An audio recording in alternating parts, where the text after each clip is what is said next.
Welcome, everybody, to The Real Deal with me, Larry Lawton, and Benz is over here. And we got a great show here to you today. You know, we had a very busy week, and I have the chief judge of the 18th Judicial Circuit, Judge Jessica Recksiedler. She's I knew her from when she first run. Great judge, and we're going to talk to her about some stuff. The judges are fun, especially when they're human beings, and people get to see them as human beings, so I think it's a lot better and on the show. And I know her, so she's a good person, and I think she's going to give the audience a good, a different perspective of what a judge does. And she's the chief judge, so she's in charge of all the judges. We also got today somebody who's going to come here and refute some of the things. My buddy Lewis, four of us went down to the Keys. So remind him a little bit about what's going on, and then Lewis is here to set the record straight. Is that what it is? Yeah. Well, on his view. Yeah. Okay. I think my audience is going to believe me. That's what he said he was going to come in to do, but I want to see your reaction to his truth. Okay, we're going to see. Okay, wait. Good. What we're going to do is, first of all, just to update everybody, last Friday, matter of fact, we took off in Lewis's plane, and we went down with the four of us. We went down to the Keys. We had a great time. And when I say we look like four kids, we were talking at the O'Galley Yacht Club the other night with Laz. Yeah. We were like four kids. We were like four frat boys. It was fun. It was a lot of fun. I could imagine. And and the way we did it was great too. We all chipped in. Everything's done. It's cheap. I mean, it was cheap. Yeah. You're talking to Stingy Luis. Of course, it's cheap. Well, let me tell you. Wait. Here we go. Look at that face. Oh, it's going to start right now because part of the trip was when we went to a strip club. Well, back up. Let's talk about the Nazi pilot first, because yes, okay, this guy doesn't shut up. You know that. Oh, I mean, we know Larry, sure, and that's why I got a show. We take off, and the guy is so loud, and he's talking, and I can't hear anything they're saying to me. The towers. I can't hear anything. So I'm like listening with one ear, and this guy's just babbling and babbling. No. The whole time, this guy's babbling. And, he's setting you on fire right now. This guy's babbling. I couldn't concentrate, and then I'd hear moments of quick silence, and then a couple times. Once I think I missed a call. I have to. No, that was on the way back when you had a different co-pilot. Yeah. Well, no. Listen, the other co-pilot much better. This guy. No. This guy follows no rules. Okay. Hold on. Larry follows no rules. No big surprise. Yeah, it's a big surprise. Yeah, every listener right now is like, yeah. So listen, this guy, we're flying down there. He's moving around. He can't sit still. He's talking the whole time. I'm guarding my throttle, and I have it's a fuel mixture. Fuel mixture, yeah. And for those who don't know, if you pull the mixture back, the plane just falls out of the sky. Yeah, well, don't do that. Yeah. So I'm guarding this thing, and I'm literally holding my hand over on my leg.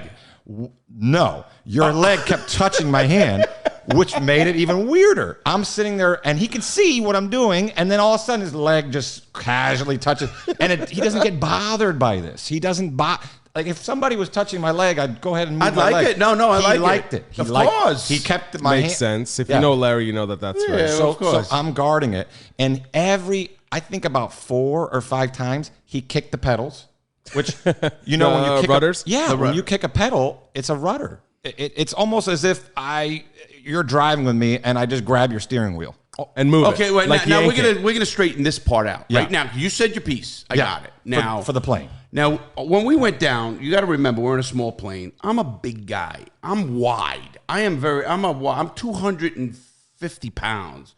A little less than I lost weight. Right? We're just talking about that. I lost weight, but I'm a wide guy. Now I sit in the plane. Hey, they put you. Even they got a life preserver on. I said, "Oh shit! What am I doing here? I mean, is it? Am I gonna make it?" Yeah, I made him wear. He made a life preserver. Fucking way. So listen, everybody or just him? No, everybody. Everybody except for me, but only because I only had 3 jackets. Is that a new thing? Only because we're flying over a lot of water. Okay, so you and I were. We didn't fly over water, right? Yeah. We would need a parachute. So Lewis gets in there, and now listen. He's touching my leg. It started feeling good, so I didn't want to touch that. Yeah. No, he said, listen, everybody told you. How many times did Lewis yell at you? Everybody I talked to who sat in that right seat said, Lewis, he's going to yell at you. He will yell at you in the chair. It's true. He already admitted that he's a Nazi. Yeah. He sits on that freaking plane. You admitted that you were not. No. I admitted that I've yelled at a few people before. Oh, so it's not me. Well, has there always been a reason for you to yell at somebody, or are you just randomly pissed off? I'll give you an I would be example. doing fucking loops. I'll give you an example. I came home with Cha-Cha. He sat in the front. How many times did I make any comments to Cha-Cha? I don't know. 0. Well, you did that because you had to show me. No. He had nothing I could say. There was nothing I could say to this guy. You were looking for something. No, he followed. He followed the directions, which is not touch the pedals. It's not complicated. It's easy directions because it's just sit fucking still. No, but you listen. It's this plane. Listen, I had to get out of this plane. That I should have took a video. How long was the flight? It was an hour and 20 minutes. Hour and 20 minutes. That's all right. It was an hour and 20 That's minutes. short compared to our 3-hour-ish trip. Yeah. Yeah, well, if you're on that plane 3 hours, you got to be nuts. I What's mean, not you can't- bad? There's no like stewardess service shit either, you know. Yeah. I hit the button. Nobody came. Yeah. The only button I saw is the parachute. He said, you know the pre-flight brief? If I pass out, pull this. That's the pre-flight brief. It's better than if I pass out, you have no options. Sure, You know? I mean, sure. It's a lot better than that. Yeah, we'll figure something At least out. you have an option. Could you land a plane? Yeah, absolutely. Oh, no, I could definitely land a plane. Yeah, I mean, he had some flight lessons, I think. I did. I had How many 40 hours? 40 hours. I went to Oh, he solo. can definitely land Is a plane. 40 hours enough? Oh, yeah. Oh, absolutely. I sure. soloed, solo. Yeah, they ripped my shirt off and all that kind of shit during the. If you rip your soloed shirt a off? plane, no, they never did that. Oh, that's what they did. That was a tradition. Once you soloed, you did like you come, they rip your shirt off. All right. Give me your pilot's license. It's in my car. I'm taking it away. They didn't rip your fucking Yeah, shirt. he didn't rip did, his shirt. yeah. No, that's what they do. Obviously, Lewis has 700 hours. I mean, I'm not talking. He's a really great pilot. I'm going to give him all the props there. But in this situation, he admitted he yells at others. Obviously, Which, you're by the wrong. way- So now you could just admit you're a really rough guy to fucking fly That's with not next true. to. I'm not- Oh, come on. If you're touching pedals, if you're doing stuff, you're going to get yelled at, dude. That's the way it goes. I didn't. You make The it way it sound like goes. I was hitting pedals all the time and doing this thing. 4 times. If Four times in an hour and 20 minutes. If we're driving to Orlando, let me ask you a question. If we're driving to Orlando today, Yeah. hour 20-minute drive, Yeah. and I grab your wheel 4 times, just out of nowhere, just touch your wheel. Second time I'm pulling You're over going to be to like, get you have off. a problem. You're going to sit in the back. You got a problem. Yeah. This guy kicked the pedals 4 times, and he knew they're there. I told him, I go, Oh, I "Watch know out." what they were. Hey, you want to back up your chair a little bit so you don't kick the pedals? I didn't want to crush the guy behind me either. Okay, well, very thoughtful. Well, listen, we're going to agree to disagree. Okay, agree to Everybody disagree. knows me and that Lewis is wrong, so all you listeners know that. Everybody knows So- me and that Lewis is wrong. Okay, I mean, sounds good. that made that one All right, easy. got it. All right, now Lewis asked to come on today because he heard Monday's show. Yeah. And we had a lot of comments about that show. Yeah. And Lewis was saying, wait, now, let me tell you why they call Lewis Stingy, very stingy Lewis. Yeah. Now, everybody knows you, Lewis, when you were on this show about the aliens. And they used to call him Alien Lewis. Yeah. But we had to change his name because we're down in the Keys. We're 4 guys. And they got bare assets. They got, the strip clubs and stuff. Now, we walking by. Nothing really bad. We want, dances. Like a $20 dance you get at a strip club. Well, they wanted $40. $40. Is that too much, Larry? What? Are you kidding me? As far as dances go? I mean, you better get something more than that for $40. I don't know about all that. Now you're asking for... listen, $40 is crazy. Come on, Dev. Would you didn't, but would you No. ever pay $40? $40 For It's 2 minutes, 3 minutes. Guys, inflation, gas prices are up. What are you talking Yeah, but about? if you do the math, this is like $800 or $900 an hour you're paying.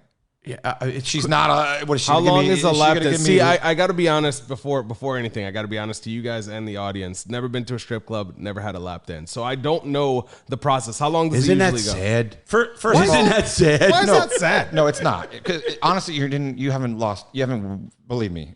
No, it's no big deal. It's I a don't waste even like of time. him. It is. It's a waste of time. So what are we talking about? Like, how long is a lap Well, dance? let me tell you what happened. We're getting off track. Yeah. So a lap dance is... I'm just trying to build Yeah, but value people for the know- lady. $40. The people know there's no value. The girl comes and talks. They play one song for 3 minutes, Yeah. and she dances in front of you. She takes her clothes off. You don't touch her. You can't touch her. You can't do anything like that. And I don't want to. I'd expect that. Yeah, and then and that's it. And then they'll ask you for another one. You want to? Before you know it, you spend $200-$300 for nothing. Forget it. Forget the game. But anyway, so Lewis was on the prowl. We got to remember, this is early. We were messed up.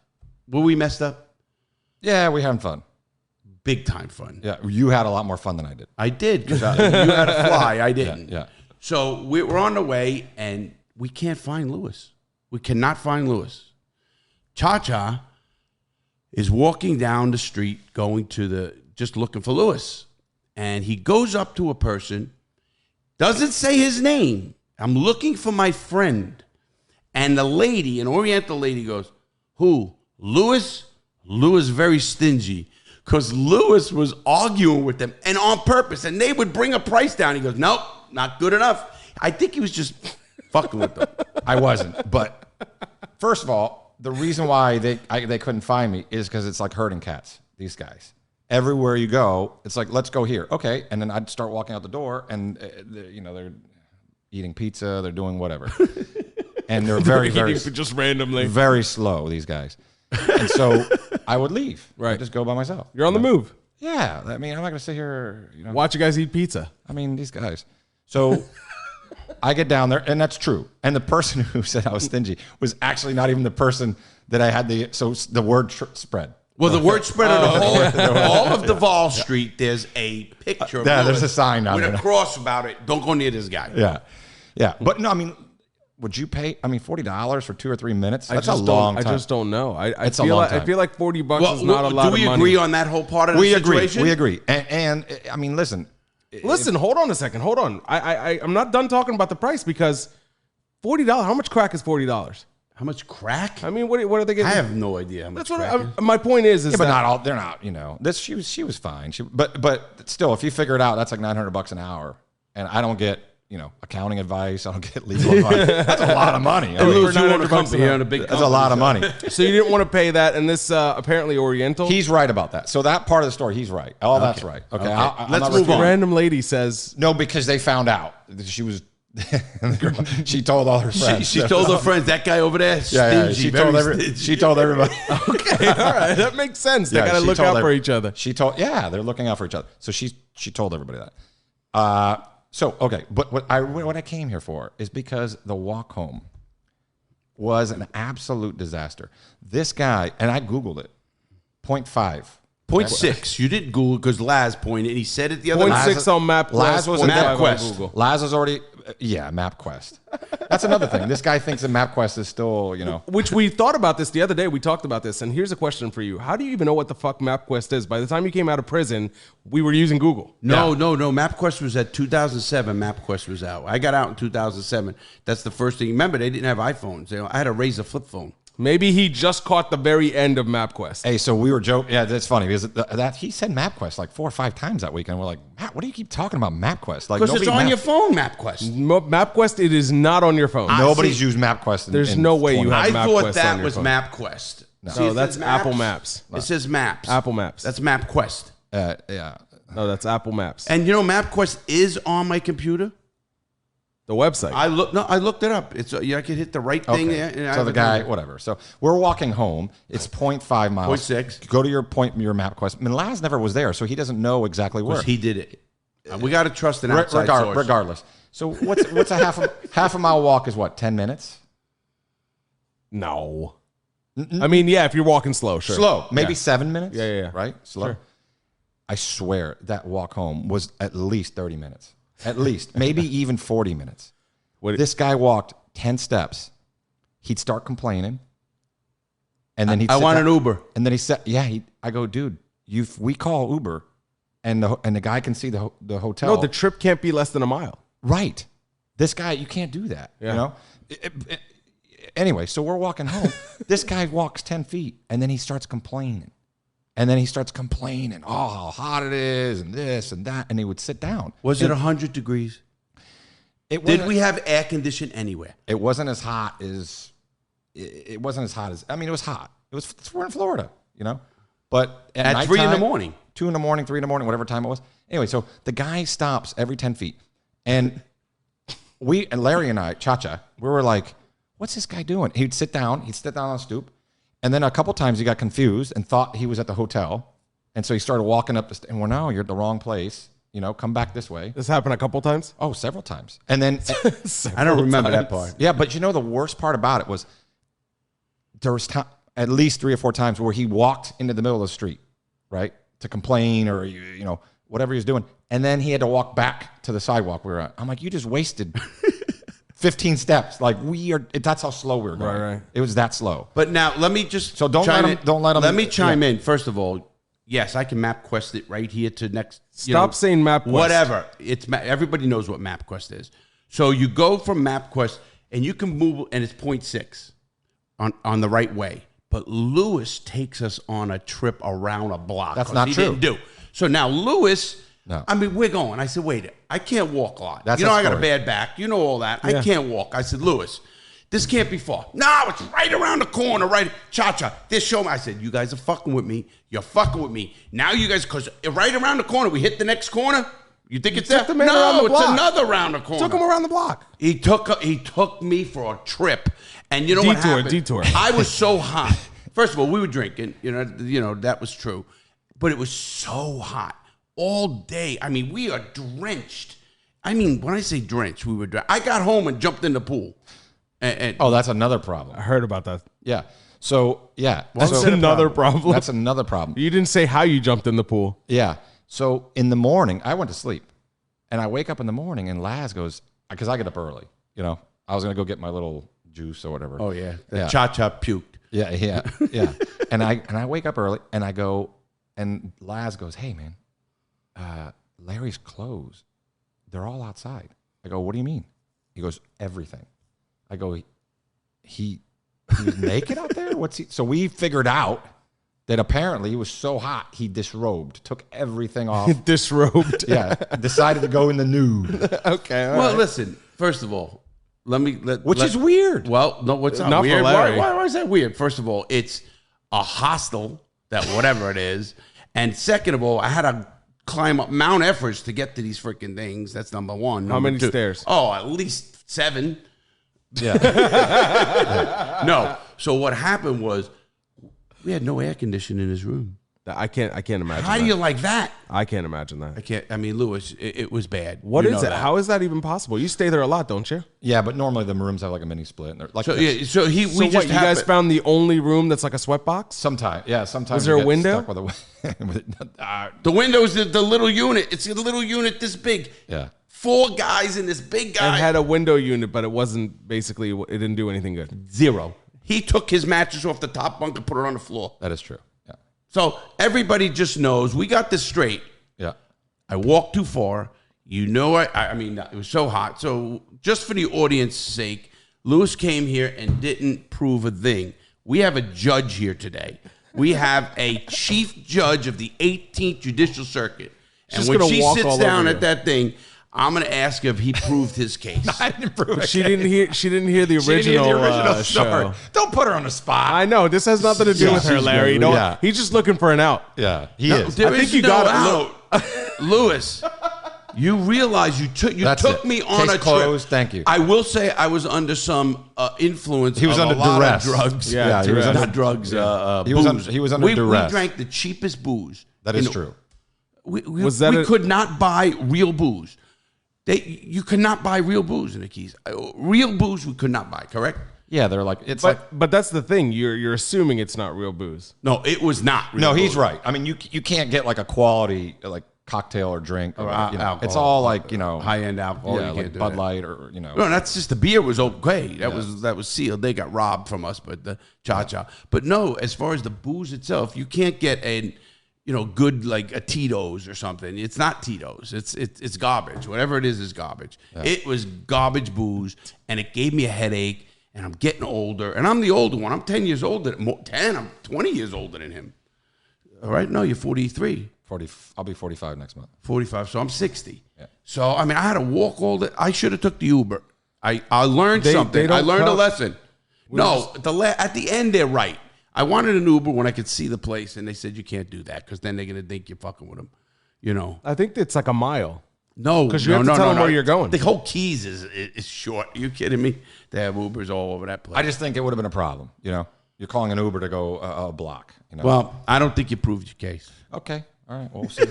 That's all I got to say. Thanks for having me. He wanted to set the record straight. That's it. We'll see you at lunch. Yeah, man. I'll see you at lunch. I'm going to hang out for a little bit. Yes, absolutely. We got. Now we're going to transition. As everybody knows, this is the real deal with Larry Lawton. So we don't cut, we don't edit. I'm letting you know that there's no cut, no edit. So obviously you're a judge. you're gonna do everything right. Are we gonna do the all rise thing? No, I'm just kidding. I'm kidding. Okay, let me let you know who we have on today. We got Chief Judge of the 18th Judicial Circuit, Jessica Recksiedler. I kept saying Recksiedler, right? Spelling it right? Yep. And I know you for so long, and I never. I know, 12 years. Yeah, 13 years. Is it that long? No, actually 13 years. Because I remember speaking at your drug court, and Yes. I love that. You really care. Let me just go a little bit about Jessica, and we're going to put up some stuff on her. And first of all, her qualifications are off the charts. You can look at her website. It's Jessica4judge.com. Correct. Jessica 4 Judge. And she's the Chief Judge of the 18th Judicial Circuit. Amazing. First female Chief Judge out of Seminole County. Judge of the Year by Central Florida Women Lawyers 2021. Yes. Distinguished Service Award by the Florida Council of Crime and Delinquency. I don't know what that is. That was in 2020. 2020, that's with essentially people within the law enforcement, legal community, as mainly law enforcement. Okay, and that's pretty big. Endorsed by the Brevard County Sheriff's Ivy, Seminole County Sheriff Darius Lima. Seminole County. And also, this is a great one. You're endorsed by Phil Archer, who I know, who's the state attorney for the 18th Judicial Circuit. But the guy you're running against, I don't even know his name. I don't care about his name. He worked for him, but Archer endorsed you. Correct. He's his former boss. I think that says it all. I mean, I'm not going to, get into, what as the canon laws, and you know them very well, you can't disparage people. I mean, I can, but I'm not on those, but you don't, and you have respect for people, and that's what I always respected. Whenever you go in your courtroom, you treated everybody with respect, whether it's a criminal, whether it's the defense, the prosecutor, you treated Everybody's them all. Everybody's a person. Absolutely, everybody's a human being. I have a question with that on about what you did. Why did you become what inspires someone? And you're young. Well, I'm not. I know. We talked about this when I said I'm older than he is. You said I could say it. I know you didn't mind. I'm gonna be 50 this year. She'll be 50. She's a beautiful woman. You see it, and I never thought you were that old. You obviously nobody does. That's nobody very does kind of though. you. Thank you very much. Nobody does though. You know that. So I have people tell me that they think I'm younger than I am. So they don't think I'm as experienced as I am. I have essentially almost 25 years of legal experience. That's what I wanted to talk about. You became a judge. Why did you become a judge? What inspired you to become a judge? Honestly, it was a American history project when I was 12 years old. So I decided studying the Constitution. My teacher was Ms. Shaker. You remember? I remember. And I decided that I wanted to become a judge. And as a matter of fact, it was so known that I wanted to become a judge that when I graduated high school, one of my former teachers gave me a crystal owl with a note that said, "May all your decisions be wise," and a gavel with a note that said, "May you exercise the right temperament." And when I got elected in 2010, they now sit in my chambers. Wow, that is pretty cool. Yeah. When I studied law, I did the law for 10 years, and Judge Silverman and I, we debate them. When President Kennedy appointed 70 new federal judges, he said he wanted to appoint people who can understand justice with mercy. There is that's the most important quality in a judge is tempering justice with mercy and compassion. The mercy, I'm assuming he meant the compassion, and you have that. So you were a young girl. So did you literally say? I mean, did you picture yourself in a robe? When I see you on the bench, you're up there, and I'm like, look at her. Well, you don't picture the black robe idea, but I don't think I did that necessarily. I mean, I wanted to be a judge. I wanted to honestly fight for justice, make a difference. I felt that judges could make a difference in people's lives, which we do. I mean, we're dealing, depending on what division we're in. If we're in criminal, you're dealing with somebody's freedoms. If you're in family, you're dealing with somebody's livelihood as far as their family, their kids, the time sharing or custody. And if you're in civil, you're dealing with property or money. So there are so many aspects that you can affect people's lives as a judge. And I always say that nobody really pays attention to the judges until they're in front of one and they want a good one. That is true. Most people don't know their names. And I was telling somebody how the law works. Judges are like in the appellate court and the Supreme Court. They're just affirmed yes or no. They don't have a vote they don't elect someone because they're appointed to begin with. No, not all judges. No, just the Supreme Court. The Supreme Court, yes. So, and the appellate division, they ran, but then they were appointed to the appellate division by the governor. Well, they're appointed. they could be a lawyer appointed directly to the Court of Appeals. That happens as well. Oh, I never heard of that. So we do. There are some lawyers within the state, like for instance, Justice Kennedy, who is a Supreme Court justice, was our former Chief Justice for the last 4 years, was appointed directly to the first DCA. He wasn't a trial judge beforehand. We also have Jim Edwards, who was a trial lawyer who's on the 5th District Court of Appeals, and he was a trial lawyer appointed to the 5th DCA. And Direct to the DCA. So you can be appointed. You could have a lawyer appointed directly to the Florida Supreme Court. You don't have to be a judge in the state of prior to being an appellate judge in the state of Florida. Oh, see, I thought you had to at least do those positions. I know, of course, to get a lawyer, you have to be a member, honor member of the bar and all that, upstanding member of the bar to run for judge, and it's an elected position in the county or circuit. There's no legal requirement. You have to only be a member of the bar in good standing for 10 years to be a circuit judge or an appellate judge or the Supreme Court justice. And a county judge is 7 years. So it's only to be a lawyer. It's not there's no requirement to be a judge. It's just more common that somebody is a judge beforehand. A question. Before you were a judge, what did you do? I was a lawyer, a trial lawyer. Essentially, I started off at the state attorney's office, actually in the Ninth Circuit, even though I lived in Seminole. So you traveled a little bit. I traveled.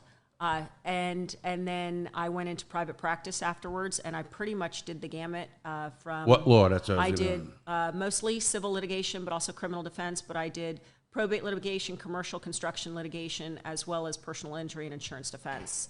I'm board certified in civil trial, which is I'm a jury trial expert by the Florida Bar, a civil jury trial expert, and essentially a lot of people think that, just like doctors, all lawyers are board certified. Only 5% of the entire population of lawyers, of 109,000 lawyers, are board certified at all in any field. And I can tell you, for being civil jury trial experts, board certified in civil trial, only approximately 120 women in this entire state of Florida, and I'm one of them. Wow! Congratulations. That's amazing. Thank you. When I talk about lawyers, we'll debate. I think the law schools have just flooded the system with lawyers. We have too many.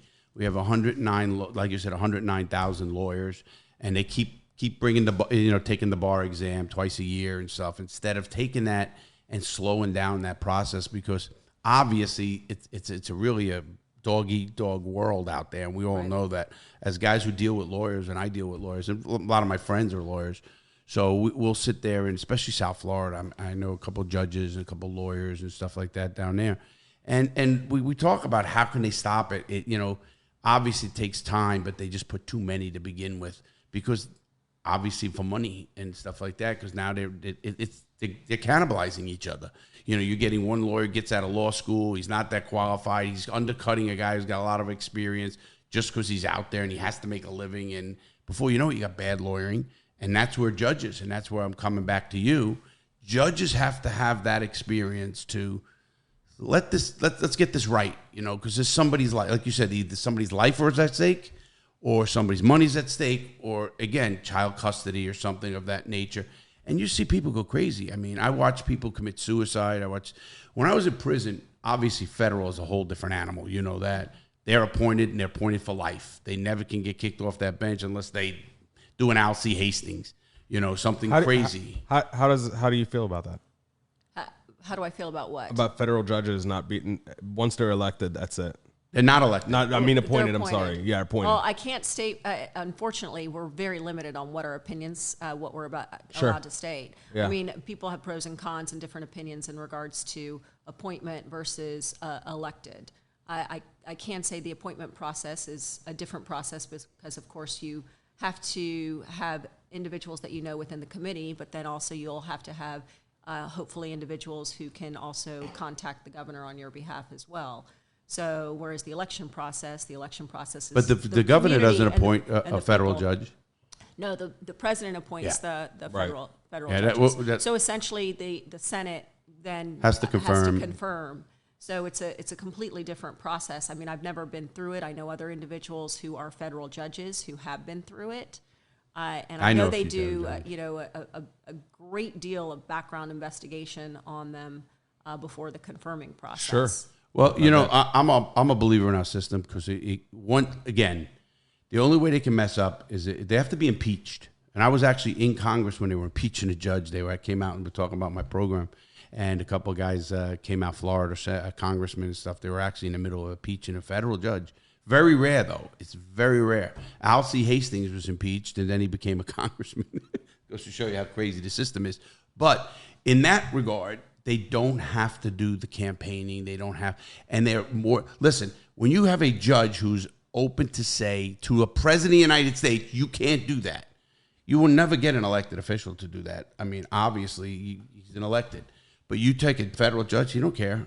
He's going by the law. They're really good with the federal. Listen, I did federal for 10 years. I had a federal judge come into the prison we were in, and he actually gave us lessons on how to get into the Supreme. I got into the Supreme Court. So, and how to do that. You know, like I was telling somebody the other day, what you do is you find a case that one justice wrote an opinion on, saying I ruled wrongly on the Almadero one case, the Almadero Torres case, immigration case, and then you actually send the case to that judge's clerk, and of course the Supreme Court clerk, and that judge fights. Because the federal judge says how they work is the Supreme Court, they all go into a room and they fight for the cases they want to be heard. There's only 3% of cases that get heard. So they're going to fight it. If somebody's he's telling people when he does that opinion, I want somebody to come in front of me. I want to correct my bad choice, bad mistake. But anyway, understanding that is different. We're back to you. I'm sorry about that. I'm back to you as a judge here. Now, you're the chief judge. Yes. How do you deal with all those egos? I had to ask it. That's a good question. That's a great question. You're talking about all of these people are elected, so they won their election, and now I guess you run the schedules and you run certain where they go. I don't run the schedules. Essentially, first of all, the way I do things, I'm not a dictator type of a chief judge. So the way everything goes is I usually ask for input with all the judges if anything needs to be done. For instance, there was a circumstance earlier this year in looking at numbers and talking to each of the judges as chief judge that we had issues with COVID. And I remember that. In Brevard, the judges were, based on the numbers, a little bit more concerned regarding the numbers and specifically what was going on within the courthouse, that they preferred to, at that point, to stop jury trials. Whereas Seminole did not. And based upon the numbers and what was going on in the courthouse, I understood it. And so what I did is I provided jury trials were still moving forward with social distancing within Seminole. And in Brevard, we stopped jury trials for a period of time and stopped also some of the aspects of transports from the jail for criminal. And I did get a little bit of feedback and slack on that. I remember that because I texted you. Yeah. And I told you, great job, because you need somebody to take the bull by the horn. Somebody's got to make that decision. But the way I look at it is my job is to also be the voice for my judges as well as the voice for the citizens. So we did have COVID going through the courthouse. As a matter of fact, we had one of our deputies who passed away during that time of COVID. So there was a lot of concern, and because of COVID, so there was a lot of concern within the Brevard courthouse. So I went to my judges. That's what they wanted. I know the concern with the citizens. So based on that, I did, and I was actually questioned because why am I doing one thing in one county and I'm doing another thing in another county? So I don't do things by dictatorship. I do take into account everybody, but at the same time, I'll defend my decision and I'll defend my judges. Absolutely. You have to. Always. I tell people that when you make a decision, you should be able to. We talk about that a lot. Defend your decision. And like I had to defend against Lewis. But with you, now we're going to go more with the judges. So now you're in charge of the county judges as well as the circuit judges. It's all of the circuit. So the circuit encompasses all of Seminole, all of Brevard. So as all of the judges in each county, I essentially overseeing, so to speak, but at the same time, they do their own dockets. They do their have control over what they want to do and autonomy on what they want to do. Only if there are issues that somehow are brought to my attention, I would go talk with them about it and address, which happens sometimes as well. But essentially, it's all of Brevard and all of Seminole. I'm also dealing as chief judge. You deal with budgetary concerns. You deal specifically in Seminole. We had issues because we're building a new courthouse, or going to be renovating our old courthouse and taking the civil courthouse and placing it inside the criminal. And I had issues where they weren't building for growth. So I had to go to the county commission and appeal to the county commission and argue before the county commission for them to do some more expansion to allow for us to have enough growth for the future. And dealing literally with the architects, the plans, the need study, everything. Wow. So there are other aspects of it that are not necessarily administrative over the judges, dealing with everything with the courthouses and the other aspects of the county. And also working with the clerks. Rachel Sadoff in Brevard is an amazing clerk. Absolutely, she and I know I work her. very well together. Actually, Grant Malloy is great. I'm very lucky to be blessed with two great clerks. So even when there were times of COVID, having to deal with the circumstances and how we were going to handle everything with the courts, able to consult with them and deal with them and talk with them on a regular basis, and they've been wonderful. So when you deal with judges, obviously, if there's a problem, do you discipline them? No, that's not my job. Who would discipline a judge? Supreme Court, ultimately. Supreme Court, ultimately. And we do have an ethics commission that deals with that if there's any issues that the state of Florida has. And the Judicial Qualifications Commission. But I can say there are suggestions, advice, indications, talks that I have had, but it's not my job to discipline. So what they do with that discussion is entirely up to them, and then it can go from there. But normally there isn't any indication where there hasn't been something that I've suggested that hasn't been done. Here's a question my audience is going to want to know, because they're all over the world. You're the chief judge of the 18 judicial circuits. There's 20 circuits, to let everybody know. In the state of Florida, there's 20 judicial circuits, and they were run by a state attorney, a public defender, and the judges system and stuff. Is it run this way in pretty much every state? I mean, you would know. I mean, I'm sure you go to conferences and stuff. Every state varies. So essentially, I mean, everybody you have your trial courts, you have some call them districts, some call them circuits. What they're called is different, but ultimately you have your trial courts, your appellate courts, and your Supreme Courts. So all of that is essentially it's set up like the government, like the federal government, yeah. Just the mini federal government. It's a basis. For instance, when you were talking about appointments, though, our appointments to the Supreme Court and to the appellate courts, they're appointed, but every 6 years they are voted for retention. So it's not a re-election, it's not an election, but you can vote for a retention. And if they did not meet the retention number, then they would be removed from office. So is it like a score that they keep for them or something? It's a percentage. So essentially, they have to get a certain percentage of the vote. Got it. That of the people that do vote for them, of course, they get a certain percentage of the vote and they're retained. But we've never had a judge who has not been retained in the state of Florida in any of the appellate courts. I looked that up last night. I was just going to say that. Remember I was telling you retention, yes or no. Do you want him? Do you think he's doing a good job? Keep him, yes, or get rid of him? No.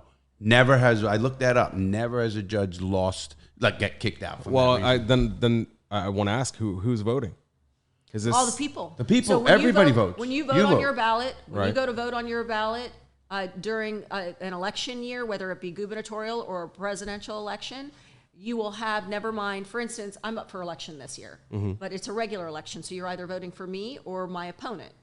But for the judges that are up for retention in the appellate courts, it would say, do you wish to retain the name of the judge? Gotcha. And then you would have a yes or a no. Right. And so out of the people who voted in that judicial race, if you have that certain percentage where they're retained, then that means that judge stays Wow, retained. so Florida's happy with their judges. Well, I don't know if it's that or people don't care. I'd like to know the number. I couldn't find that number of what the percentage of votes he has to have to be retained. I couldn't find it. Yeah. It's 62%, I believe, would have to Say get out. yes. Yeah, because I know it wasn't a 50-50 split. Sure. And because, people don't care. I guarantee you go to see, I know a couple of the judges, but most people don't even know any of them. I knew Kennedy, and I golfed with him, actually, at my golf club. I knew the ones I've seen. Yeah. Most people don't know their judge. Most people don't know their judges until they're in front of one a good one. But I can tell you, a lot of judges may get criticism for decisions, and a lot of people may not understand the legalities of the circumstances or have all of the information. And judges, for the most part, we're just trying to do what's right and trying to make the best decision with the evidence that we have before us. And our job is not to apply the law differently. It's to interpret the law and apply the law as we see it. If you don't like the law, then that means you need to go to the legislature and ask them to change it. But there are times, and I guarantee every judge has had this situation at least once, where they have followed a law that they may not have agreed with, but that's our job, is to follow the law. Right. It is not to go and change the law or misapply it. So we're just trying to do the best with what we've got. But with that said, I'm a believer in, like, the local people and the judges, these are the people that affect us the most. You know, not the presidential race, not even the Senate race, which is the state of Florida, yes, but your local congressman, your state representative, your judge.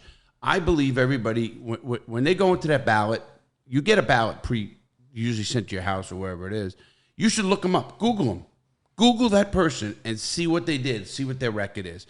Because once you vote somebody in, it's tough to get rid of them. And you have to, and the judges now, they just moved it used to be 4 years for county judges. Now they moved that to 6. It's now 6 years. You got that person for 6 years. And, you know, people don't know, and they just hit a number because it's a top of the ballot or something. And all of a sudden you got a shitty judge. And it has happened many times. And then, you know, then you're wondering why you get either bad decisions or a person. Look at their compassion.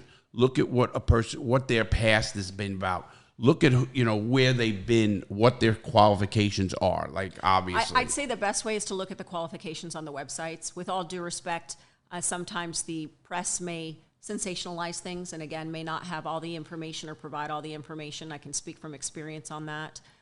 So I think the best thing is looking at their qualifications on there. And if you want, you could always go into a courthouse and watch them, because it's public courtrooms. and it's fun, actually. A lot of people so like it. You can, so you're able to see them. But I can tell you that, yes, essentially that's what, I mean, the judges are definitely trying to do just everything they can with their job. Well, you know, I understand canon, the law, you know, your rules for elections are canon. I don't believe in them. I think that you should be able to get up there and debate your opponent in some way or another. Okay, well, I can't speak to that. I know I can. I'm just speaking what I believe, because I want to know what a person, like, how do you know when you can't say something? I can't, if I was going against you, I couldn't say, you know, he fucked up the website 7 times. You know, you can't do that. You can't say fucked up cases. You can't talk negative about it. And I'm not talking about a negative campaign. I'm talking about a debate where there's 2 intelligent people. I want to see who's going to make the right choice. Maybe ask them about their personal life. I'm glad you're here, because we're doing that. So this is the logic for it. The logic is this. If you are, for instance... You dropped the remote, Larry. Sorry about that. Okay. The real deal. This everything just happens as it happens. Yeah, you know, that's what we're known for. We don't cut. I tell guests what you say. Yeah. If you fuck up something bad, you're going to be all over the internet. So obviously judges are okay. I can't use that part, though, because you... Well, I can say that better. I tell people the real deal. It is the real deal. And we don't cut. And everybody loves that. So to apply as far as what you're saying when you're asking for a debate, this is the issue. For instance, I was talking with somebody recently, and they said that they want to try and petition or appeal for judges to be able to say even what party they're in, because we're not in Florida even allowed to say what party we're at. But think Isn't about it it. public record, though? It is public record. As if you your have the voter records information, are. you If I can- know your name, I should be able to look it up. you can look it up. But we're still not allowed to disclose it. And they Got don't, it. So and they don't you put an can't- R or a D next to their name so or an none of that independent. is next to our name. Gotcha. So on the ballots. But the issue is, for instance, if you have a Bush-Gore situation and you're in the state of Florida, then you're going to have one party trying to recuse the other party or disqualify the other party based upon what political party they are.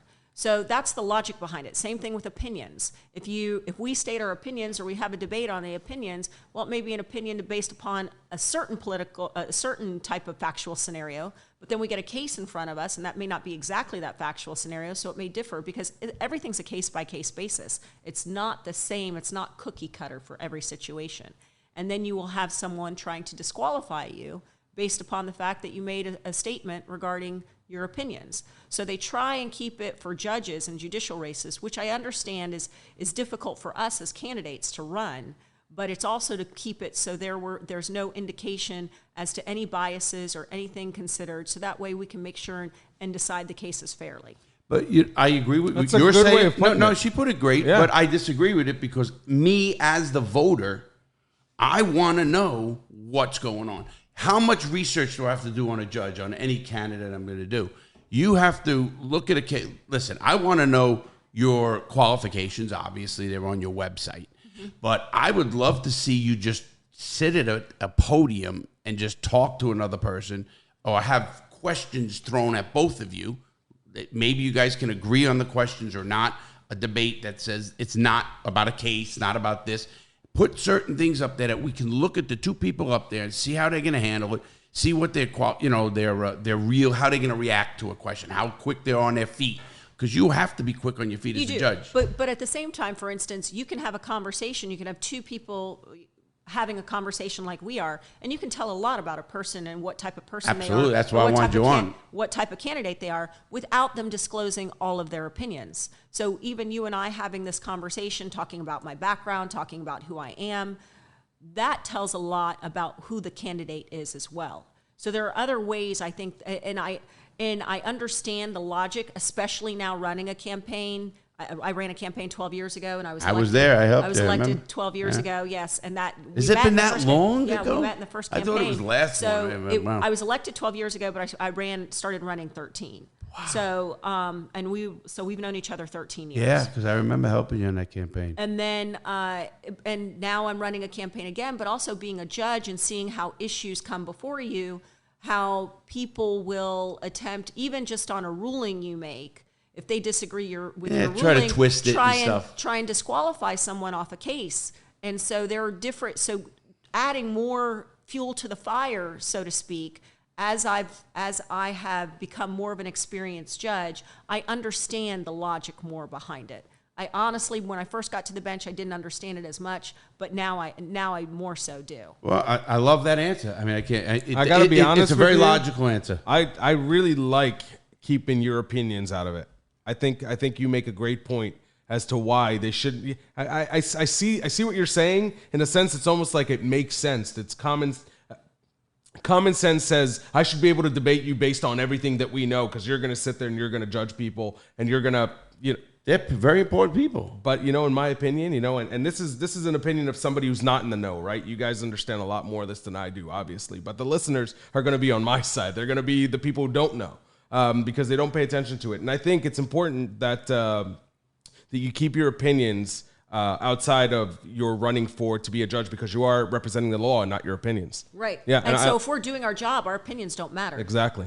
So I'm not I agree with it 100% on that, but they can come up with a whole entire questionnaire, or they can come up with questions of character and stuff like that on a podium. We do have judicial forums. I've been to judicial forums where my opponent and myself have been there, and other candidates. So we've had and somebody will ask each one of you a question. Yes. Oh, okay. I didn't even know that. They ask questions, but they can't ask opinion questions. Right. 100% agree with that. So yes, we do have. I've been to 2 judicial forums this cycle. Oh, good for you. Okay, I didn't know that, because that's one. My thing is I want to see who they are. I want to get a little bit knowledge. Listen, I'm not going to spend so much time on it, and obviously in Judge Recksiedler's case, she's running in both counties. She's running in Brevard and Seminole because it's the circuit. And normally a county judge has to only run in Brevard County and vice versa. So people over here who don't know you, they go, oh, we don't know her. I mean, and then they don't know anybody. They just pick names because it's an Italian name or it's a whatever name. And that's Italian. You know what I'm getting at? It's crazy sometimes. Yeah. And I look at it. I talk to people at bars and we talk. You know how our group is. We sit down, we debate things, and we're all very successful people, very done our things, and we can't understand somebody. So who the fuck is that? And how much? And you're about the best at it because you're a computer nut.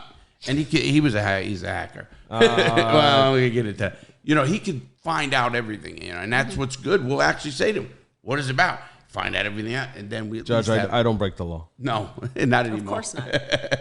Not anymore. But now a couple more questions I want with you. What was your most embarrassing moment in the court?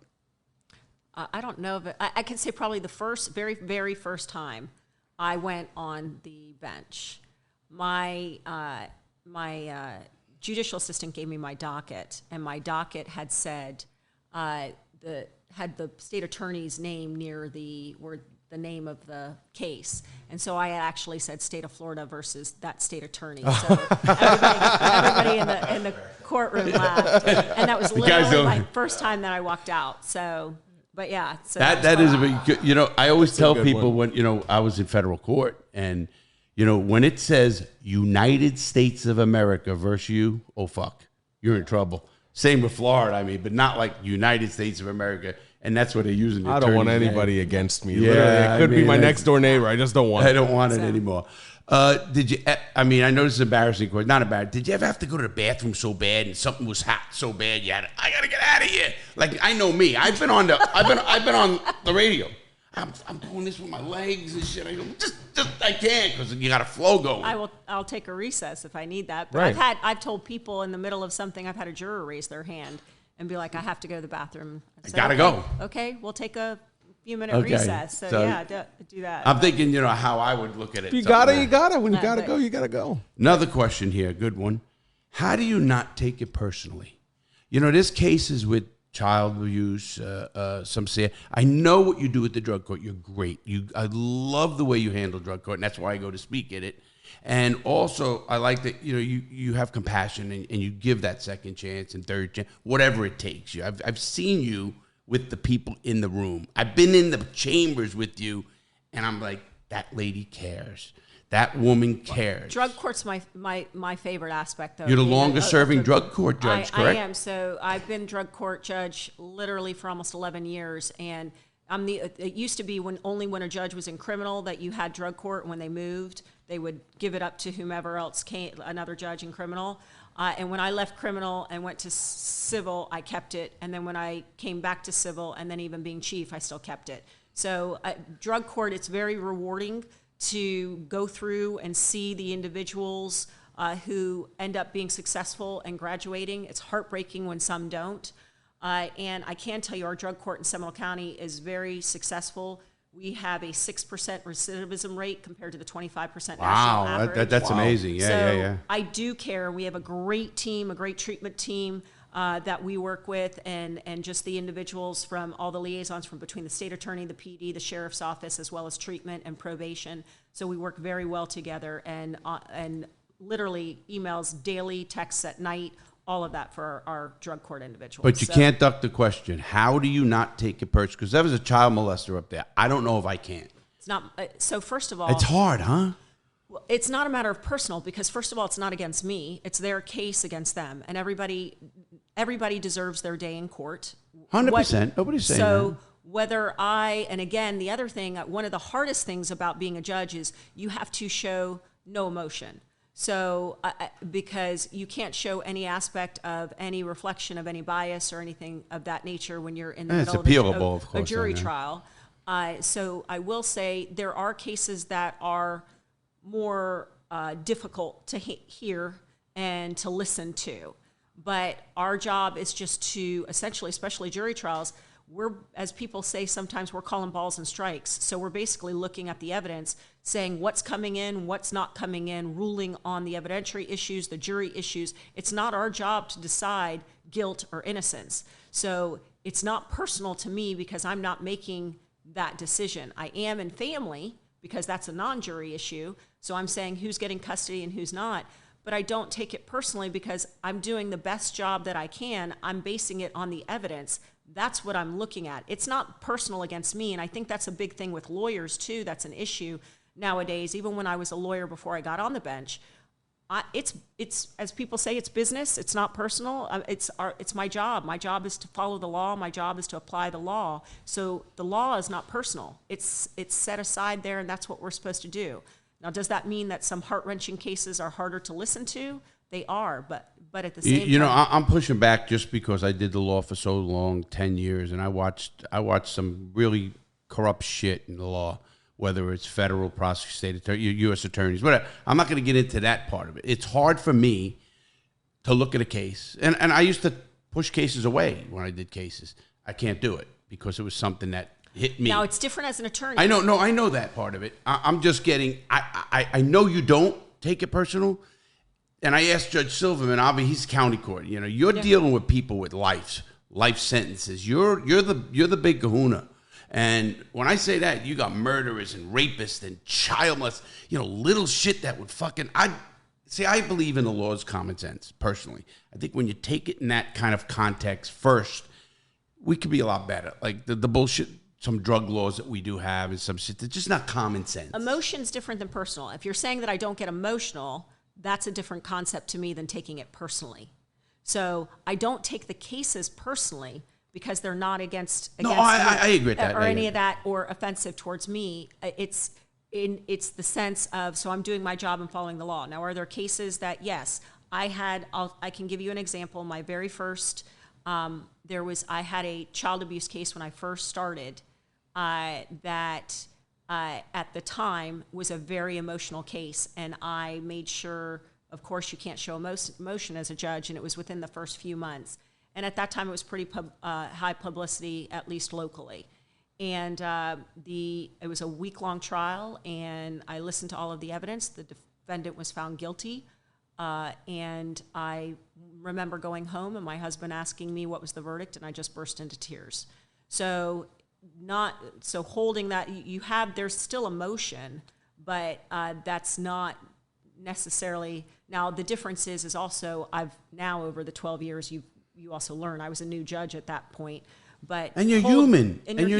But holding that emotion in was difficult. You actually, and tempering your demeanor throughout the course of a trial, it's a different way of thinking on this side of the bench than it is on the other side of the bench. And it probably takes about 6 months to train your mind, your energy level, because also you are, rather than being a lawyer and just paying attention to your witness and your client or maybe the jury. As a judge, you're paying attention to the witness, the client, the jury, the deputy, the gallery, the clerk. You're on at all times, no matter what's going on. That the first 6 months, I think I went to bed at like 8 o'clock every night, and I'm not a early bird person. So you were spent. It hit spent. you. It mentally it spends you. I couldn't do it. You have to train your mind in order to be able to do that. So it's just. But at the same time, like I said, it's a matter of there is an emotional factor, yes. So you do see the emotions. You can have those emotions. You just learn to not show them because you're not supposed to show any judicial bias. But some cases are emotional on what happens. But it has to be. I mean, I asked that question because I think I know of my son-in-law. He's a firefighter lieutenant in the fire department, and he went on a case where it was an 11-year-old kid that was 11-month-old baby, 11 months old, brutally raped and ripped apart. And that hit him. That hit him. I mean, it really hit him hard. And I feel it because when you hear enough, I lived around this shit. I lived around animals, so I understand it. And I used to have to catch myself and want to kill somebody, or do something to somebody. Because, we all have past. Everybody has different things. So I look at that. But I think you answered that good. Have you ever been threatened? Yes. You've been threatened? Yes. Did they have to have security and all yes, that? Wow. Yes. What happened? So I had a 1%er I know motorcycle gang case. Where there was a murder and there were 4 men who were charged with first-degree murder, and there were witnesses that were shot, and I was getting death threats, and so I had 24-hour surveillance. Both counties have great sheriffs in Brevard and Seminole, but they had me. I was on 24-hour surveillance during that time because it threatened myself and my family. We'll get. And there are other times judges have gotten threats as well. Of course, they were on the news about the judge got killed. A couple of judges got killed in the last few years. Mm-hmm. And walked right to the house and shot the person. Formerly Judge Nelson, who was on the Zimmerman case. I was actually the first judge on the Zimmerman case, but had to recuse myself or grant the motion to disqualify. And Judge Nelson eventually was on it, and she had 24-hour surveillance. But even during the Zimmerman case, I had a bit because they even sent something that we thought could have been anthrax, but it was itching powder that they sent to my chambers just in an envelope. Yeah, see, I mean, and for what? I mean, it's listen, it's open. Judges make $180,000, I think $179,000. Am I right? As of July 1st. Right. Fucking putting your life on the line, that's not the money that's going to change the world. Obviously you do it for the right reasons. And having to keep your demeanor at bay. And all this stuff. I mean, can't talk about your opinions and kidding me? Can't have somebody buy your lunch. I just could not imagine. You guys, it's a tough job. It's a tough job. I agree with you. For sure. Another question. Who's the craziest person you've ever had in court? Oh, one crazy, that'd probably be a little bit difficult. I had You can't say me. I had an individual who refused to give his name and at one time was claiming to be a sovereign citizen, but then walking back and forth behind the courtroom. Actually, he didn't claim to be a sovereign citizen. He was stating some of the laws as if I've seen them in prison, those guys. And but the issue is he was causing such a disruption. I told him more than once that he needed to leave the courtroom because he was basically yelling, going him back the courtroom. And then I instructed him more than once, and I told him to leave. Then ended up having to find him in contempt, direct contempt, because he was making such a fuss with everybody in the courtroom. The deputies tried to get him to leave, and to the point where he was strong-arming the deputies. It took 5 deputies to take him down in my courtroom. Sheesh. Wow. I mean, and then he was arrested. For you see some crazy, and they are crazy. I was in prison with crazy people, literally. Yeah. I mean, do stuff. I had one guy try and jump over the railing because the prisoners are in the railing. Tried to jump over the railing to get to me. I mean, you've had different things. Yeah, we got deputies fat. Another question: have you ever been offered a bribe? No. Never. Nobody came. No. Even suggested it. No, never. Like maybe it was a suggestion. I think I don't, and I can tell you this, probably if they ever thought of it, they would know I would never do it, so I don't even think they'd try and approach. But no, never. It's funny because, as an old gangster, I had a mayor. I mean, the mayor I had in my pocket, I mean, it was great. And then we had... It was great. We had the head of school board security, then it became the sheriff back in the day, back down south. It was part of what we did, and we never went to the judges because we never had to get to that point. We got it before they went there. Before you. And the difference now, is... And that's not a bad idea. I mean, if I was back in the game, I might get me a few judges. I mean, I've had people even ask to buy me lunch. I don't do lunch, but and the thing is I took they would know too, I don't need it. I took a pay cut to get this job. Yeah, I know, yeah. I mean, it's not something, I don't do it for the money. Well, so it's... For the record, bribery is not with money mostly. Yeah. It's with other things. Oh, that's true. Yeah, that's rookie moves. Money don't move people. Right. Tried to bribe Dan Marino. Didn't work. Because I make $5 million. What can you pay me? Again, you can't do it. But that is not. We're gonna wrap up because I just want to ask you one more question. Is there anything you're gonna do different, or is just keep it going? Keep. We need judges like you. I've seen you on the bench. I watched you in action. I don't like changing when I know what I got. It's like, why jump over the fence when you know the grass is real green here? Right. It just is that's my view, and that's why, again, I support you because I watched you in action, watched you in cases. I've come to your court. I've been in the back. I've watched your with nobody there.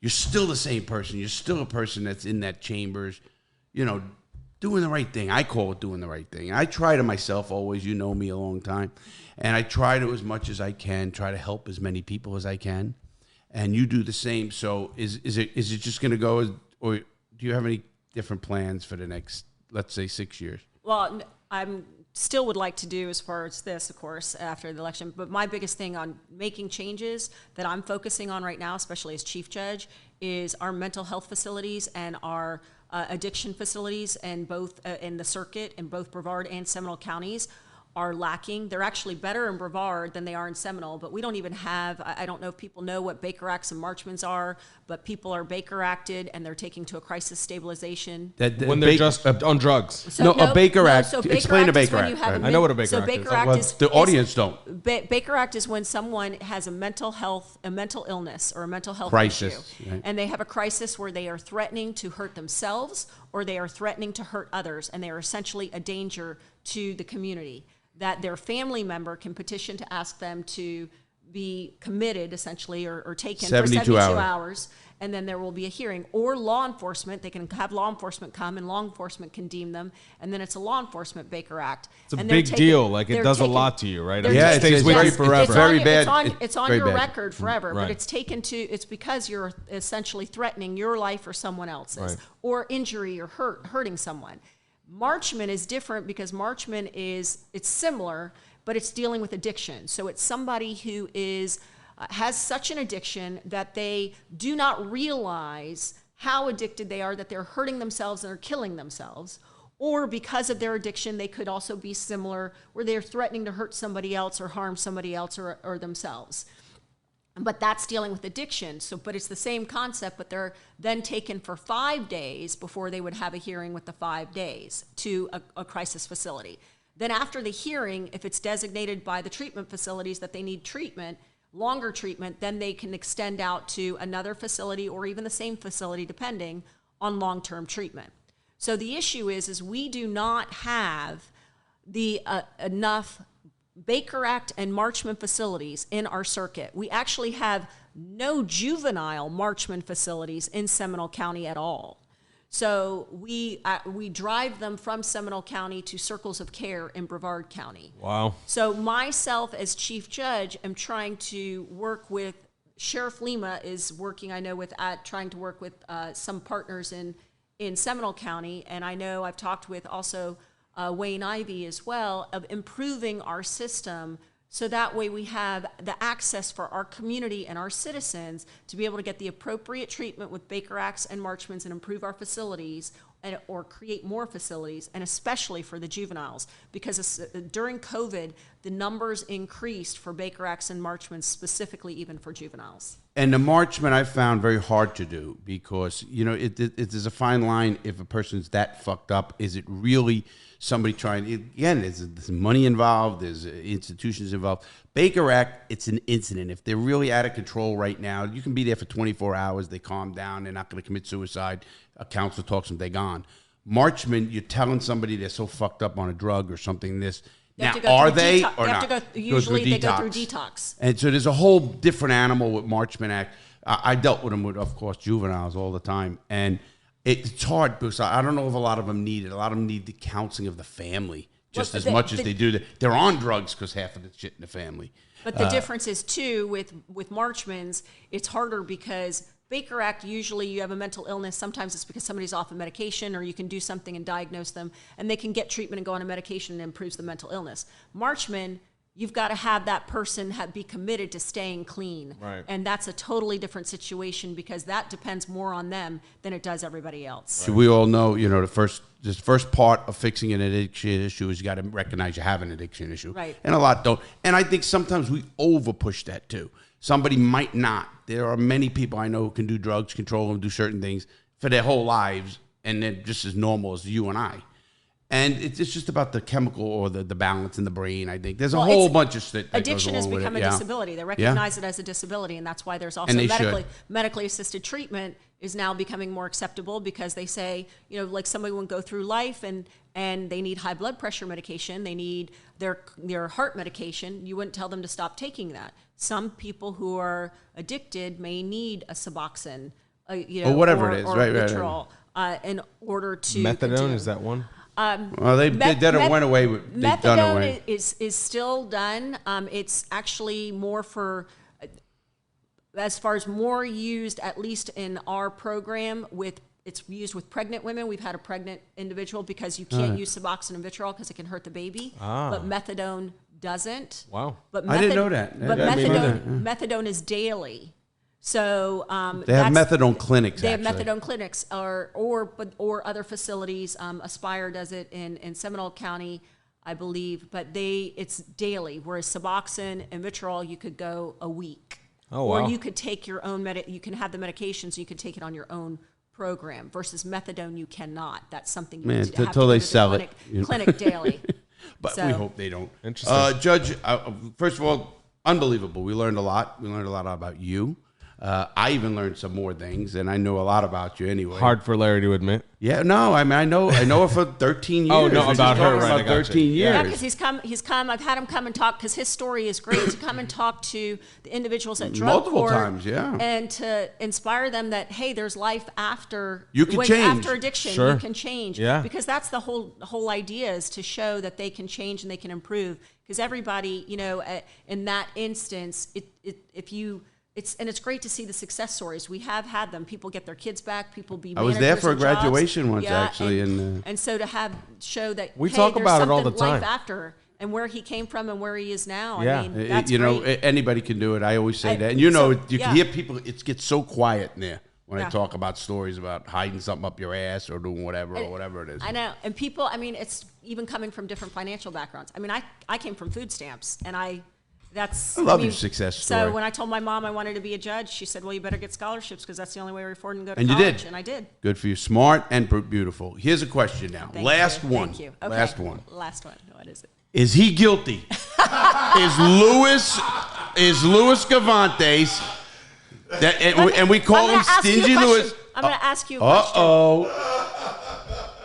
So you said you had 40 hours of flying lessons. Yes. And meanwhile, you hit the pedals 4 times, knowing that you're not supposed to hit the pedals.